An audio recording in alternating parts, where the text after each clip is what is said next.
யாழில் காணிப்பிடிப்புக்கு வந்த அதிகாரிகளை ஓடவிட்ட மக்கள்.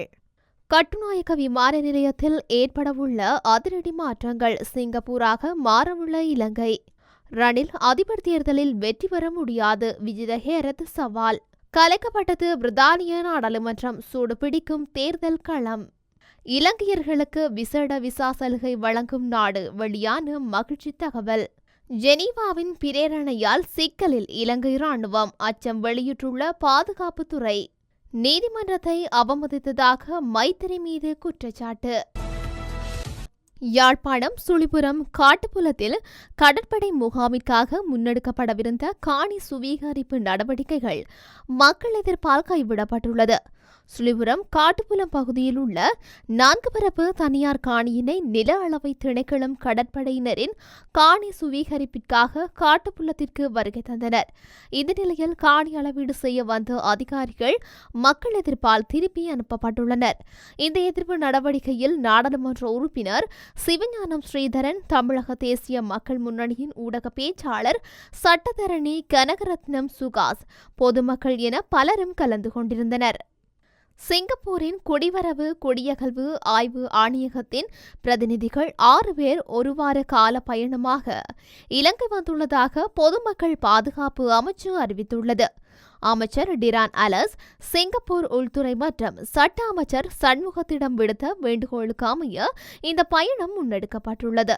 இலங்கையில் சிங்கப்பூர் போன்ற தரத்தை அடைந்து மேம்பட்ட தொழில்நுட்பத்தை ஒருங்கிணைத்து குடிவரவு முறையை மேம்படுத்த ஒத்துழைப்பை வழங்குவதே இந்த விஜயத்தின் நோக்கம் என அமைச்சர் தெரிவித்துள்ளது. இலங்கையில் குடிவரவு விசா வழங்கல் மற்றும் குடியுரிமை தொடர்பான அனைத்து செயல்முறைகளையும் நவீனமயமாக்குவதற்கும் மேம்படுத்துவதற்கும் இந்த ஒத்துழைப்பு பங்களிப்பதாக பொது பாதுகாப்பு அமைச்சினால் வெளியிடப்பட்டுள்ள அறிவிப்பில் தெரிவிக்கப்பட்டுள்ளது. விமான நிலையம் மற்றும் குடிவரவு திணைக்களத்தின் அனைத்து அமைப்புகளின் செயல்பாடுகள் குறித்து விரிவான ஆய்வுக்கு பின்னர் சிங்கப்பூரில் தற்போதுள்ள உயர்நிலையை கொண்டுவர பின்பற்ற வேண்டிய நடவடிக்கைகள் குறித்து அறிக்கை வழங்குமாறு சிங்கப்பூர் பிரதிநிதிகளிடம் அமைச்சர் கேட்டுக் கொண்டுள்ளார். ரணில் விக்ரமசிங்க அதிபர் தேர்தலில் வெற்றி பெற முடியாதென நாடாளுமன்ற உறுப்பினரும் தேசிய மக்கள் சக்தியின் நிறைவேற்றுக்குழு உறுப்பினரும் விஜித ஹேரத் தெரிவித்திருக்கின்றார். குறித்த தகவலை பத்திரமுல்லை பெலத்தவையில் அமைந்துள்ள மக்கள் விடுதலை முன்னணியின் தலைமையகத்தில் நடைபெற்ற ஊடகவியலாளர் சந்திப்பிலேயே அவர் குறிப்பிட்டுள்ளார். இது தொடர்பாக அவர் மேலும் தெரிவிக்கையில், ஐக்கிய தேசிய கட்சியின் பொதுச் செயலாளர் பாலித்த ரங்கே பண்டாரவினால் முன்வைக்கப்பட்ட பிரேரணை யாருடையது என விசாரிக்க வேண்டிய அவசியமில்லை. அத்தோடு ரணில் விக்ரமசிங்க அதிபர் தேர்தலில் வெற்றி பெற முடியாது. மேலும் அதிபர் மற்றும் நாடாளுமன்றத்தின் பதவிக்காலத்தை 2 வருடங்களுக்கு நீடிக்க சர்வஜன வாக்கெடுப்பு நடத்தும் யோசனை நாடாளுமன்றத்தில் முன்வைக்கப்பட்டாலும் தற்போது அதனை உறுதிப்படுத்த எவரும் இல்லை என அவர் மேலும் தெரிவித்துள்ளார்.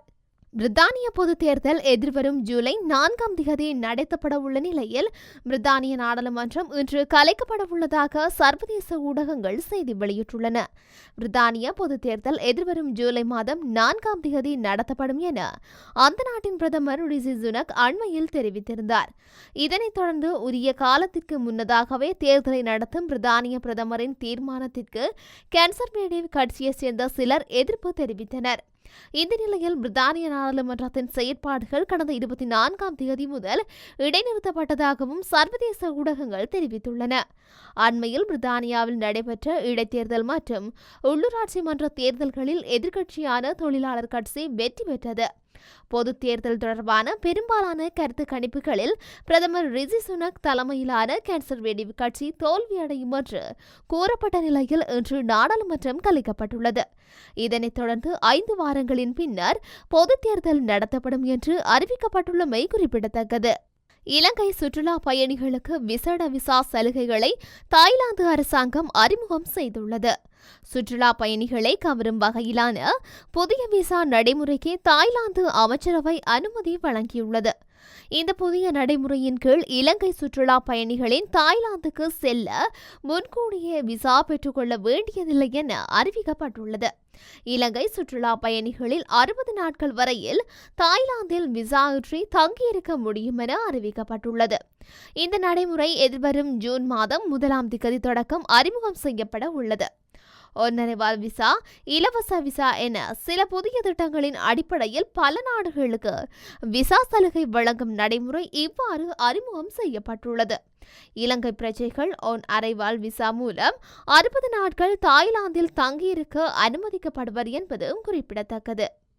ஜெனீவாவினால் கொண்டுவரப்பட்ட 46 பிரேரணையை அடிப்படையாக கொண்டு விசாரணைகள் தொடர்ந்து முன்னெடுக்கப்பட்டு வருவதால் சர்வதேச குற்றவியல் நீதிமன்றம் உலகளாவிய அதிகார வரம்பின் கீழ் இலங்கை ராணுவ வீரர்களுக்கு எதிராக எந்த நாடும் வழக்கு தொடரக்கூடிய வாய்ப்புகள் உண்டு என தேசிய பாதுகாப்பு தொடர்பான துறைசார் கண்காணிப்பு குழுவின் தலைவர் சரத் வீரசேகர தெரிவித்துள்ளார்.